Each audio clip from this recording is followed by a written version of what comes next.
Hello everyone, I am Dr. Christine OWINYI and I work with the Ministry of Education at Kenya Education Management Institute. I am here to talk about Education for Sustainable Development.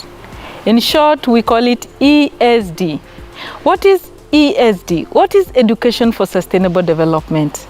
We are talking about education that will enable us meet our needs today without compromising the ability of the future generation to meet their own needs. So that is what Education for Sustainable Development is. What things are we doing today that as we do them, we are able to manage our own lives? And as we do them, we are not compromising the ability of our children's children to meet their own needs in the future. Probably that time you will not be there. Probably that time they will be alone. How will they manage to live without thinking about if Mama was here, she could have done this. If Baba was here, he could have done this. So that is all about Education for Sustainable Development. So Education for Sustainable Development has got to do with three aspects. That is the economic dimension, the social dimension, and the environmental dimension. So as we look around the world, in fact, there is an African proverb that says that we do not inherit the world from our ancestors, but we borrow it from our children. So in essence, everything that we are doing in the world, in our minds, back there, we should be thinking about how will this benefit the future generation. If at all the things that I'm doing today are going to affect the future generation negatively, what can I do about it? And so that brings in the principles of Education for Sustainable Development. We have 5 principles. The first principle is learning to know. Learning to know has to do with getting the information, getting the knowledge. The second principle is learning to be, associating with what you are knowing or what you are learning, being yourself, having everything get to you through the heart, learning to do, getting down to do things, using your own hands, because by using your own hands, you'll be able to make a difference in the society. And the fifth principle is learning to live together.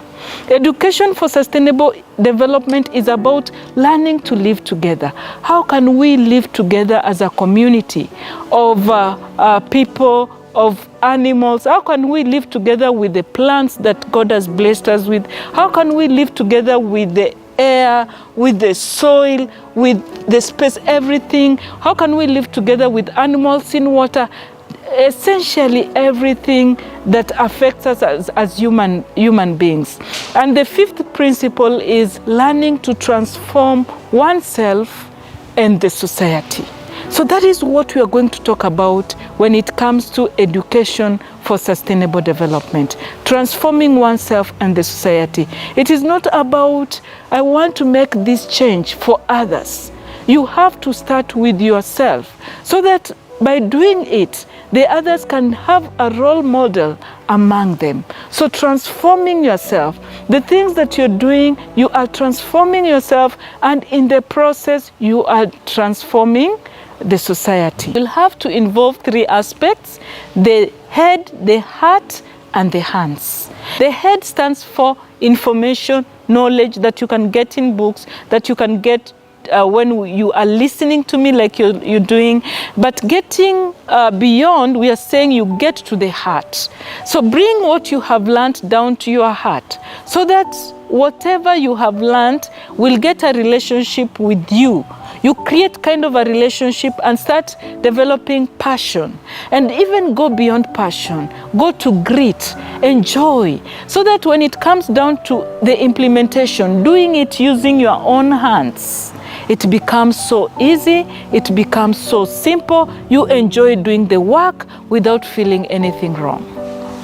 And as we talk about Education for Sustainable Development, we will always find ourselves focusing on 7 R's of sustainability. The first R is refuse. If at all you have to think about the future, what things must you refuse? If something is wrong, we are saying please say no to it. If it is not a no, then reduce. Yeah? If you cannot refuse completely, then reduce. For example, in our country, we are saying we want to do away with plastic containers, but it has become very difficult to really do away with it. How can we then reduce on having so many of plastic containers in our country? Can we go to the manufacturers? Can they reduce on having so many plastics and instead have something that can be good to the health of human beings? The third R is reuse. What is it that you can reuse? If you look around here, there is so much we have reused. We have reused waste tires. We have reused waste water bottles. We have reused plastics. You know, we are able to make use of waste to have something that we can make use of again. The fourth R is recycle. If you cannot reuse, then is it possible for that thing to be recycled? Like in our environment, what is there to be recycled? Is there green waste that we can recycle? Is there food waste that we can recycle?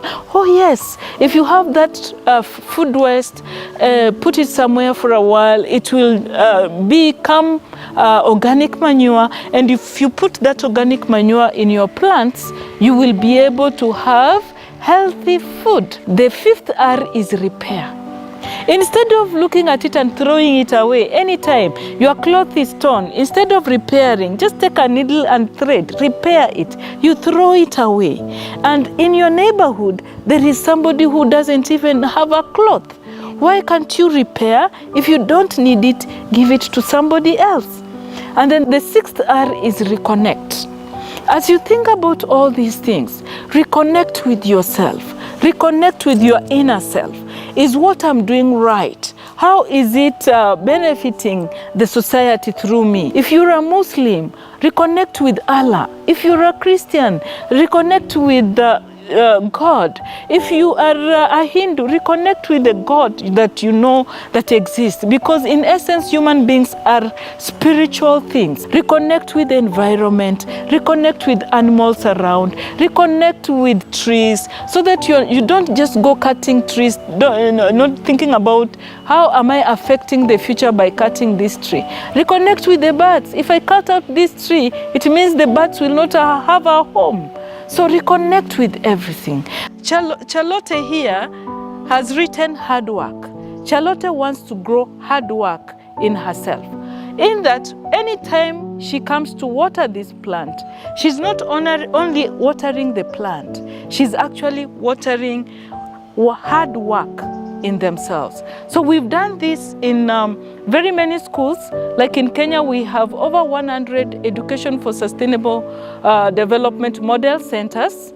And these model centers are doing great things to impart values on the learners, to ensure that the learners are able to be competent, to embrace the 21st century skills, to help the learners become creative, become innovative, become critical thinkers, and in essence become problem solvers. So that is all about the R of reconnect with the society. And then the last R is rethink. Yeah, before I call it trash, can I recycle? Can I reuse? Can I repair? How can I reconnect this with the animals around? So those are the 7 R's. Refuse, reduce, reuse, recycle, repair, reconnect, and rethink. So we are going to talk about these things as we continue discussing education for sustainable development. And we are going to see so many things that people around the country in Kenya are doing. I want to request you to walk this journey with me so that we can transform the world, because education for sustainable development can transform the world. Thank you.